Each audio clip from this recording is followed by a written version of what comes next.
Friends, आज हम आपके लिए लेके आए हिंदी पार्ट 3 देव प्रश्नोत्तर। अब हम इसकी ओर देखते हैं। प्रश्न नंबर 1, कवि ने श्री ब्रज दूल्हे किसके लिए प्रयुक्त किया है और उन्हें संसार रूपी मंदिर का दीपक क्यों कहा है? उत्तर, देव जी ने श्री ब्रज दूल्हे श्री कृष्ण भगवान के लिए प्रयुक्त किया है। वह समस्त संसार में सबसे सुंदर, सजीले, उज्जवल और महिमावान है। देव जी के अनुसार जिस प्रकार एक दीपक मंदिर में प्रकाश एवं पवित्रता का सूचक है, उसी प्रकार कृष्ण भी इस संसार रूपी मंदिर में ईश्वरीय आभा का प्रकाश एवं पवित्रता का संचार करते हैं, अर्थात उनके सौंदर्य की अनुपम घटा सारे संसार को मोहित कर देती है। प्रश्न नंबर 2, पहले सर्वे में से उन पंक्तियों को छांटकर लिखिए जिनमें अनुप्रास और रूपक अलंकार का प्रयोग हुआ है। उत्तर, अनुप्रास अलंकार।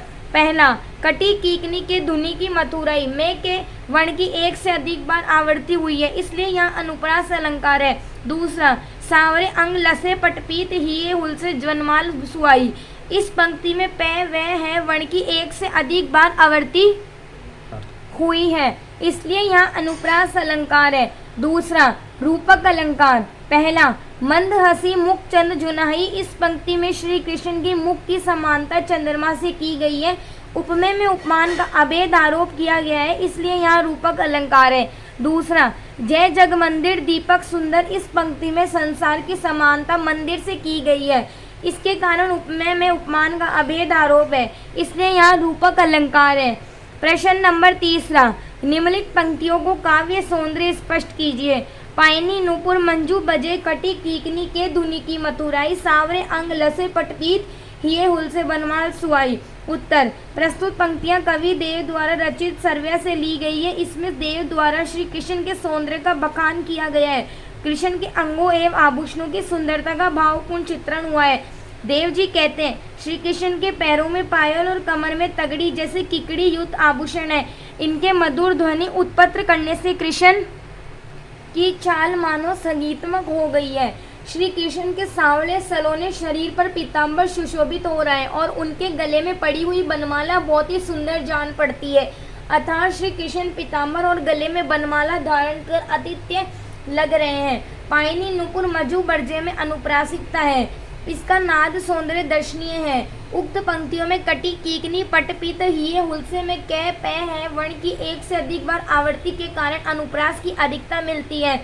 उक्त पंक्तियों में सर्वे छंद का सुंदर प्रयोग ब्रज भाषा के प्रयोग से छंद में मधुरता का रस मिलता है। प्रश्न नंबर 4, दूसरे कवित्व के आधार पर स्पष्ट करें कि ऋतुराज वसंत के बाल रूप का वर्णन परंपरागत वसंत वर्णन में किस प्रकार वित्र है?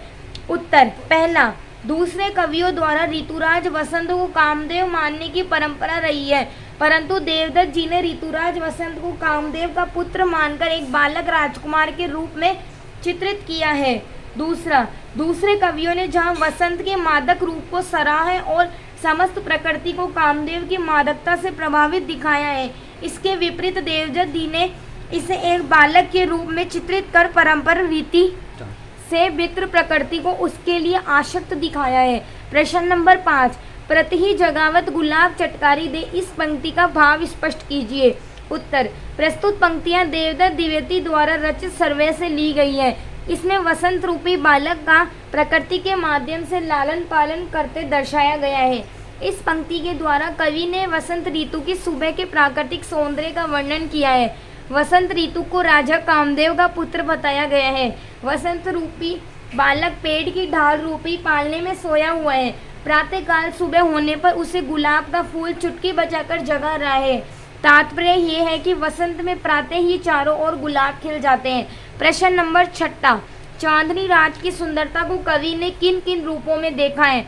उत्तर, पहला, पूर्णिमा की रात में धरती और आकाश में चांदनी की आभा इस तरह फैलती है जैसे स्फटिक क्रिस्टल नामक शिला से निकलने वाली दूधिया रोशनी संसार रूपी मंदिर को प्रकाशित कर रही है। दूसरा, देव की नजरें जहाँ तक जाती हैं उन्हें वहाँ तक बस चांदनी नजर आती है। ऐसा प्रतीत होता है मानो धरती पर दही का समुद्र हिलोरे ले रहा हो। देवदत्त के अनुसार चांदनी रूपी दही का समुद्र समस्त आकाश में उमड़ता हुआ सा नजर आ रहा है। तीसरा, धरती पर फैली चांदनी की रगत फर्श पर फैले दूध के झाग के समान उज्जवल है तथा उसकी स्वस्थता और स्पष्टता दूध के बुलबुले के समान झीनी और पारदर्शी है। चौथा, कवि देव जब चांदनी रात में आकाश को निहारते हैं तो उन्हें ऐसा भ्रम होता है मानो आकाश के तारे नायिका का वेश धारण कर अपनी सुंदरता की आभा को समस्त आकाश में बिखेर रहे हैं। 7वां, प्यारी राधिका को प्रतिबिंब सो लगत चंद इस पंक्ति का भाव स्पष्ट करते हुए बताए कि इसमें कौन सा अलंकार है। उत्तर, चंद्रमा सौंदर्य का श्रेष्ठतम उदाहरण है, परंतु कवि ने राधिका की सुंदरता को चांद की सुंदरता से श्रेष्ठ दर्शाया है तथा चांद के सौंदर्य को राधिका का प्रतिबिंब मात्र बताया है। कवि कहना चाहते हैं कि राधिका की सुंदरता और उज्ज्वलता उपहार है। यहाँ चांद के सौंदर्य की उपमा राधा के सौंदर्य से नहीं की गई है, बल्कि चांद को राधा से हीन बताया गया है।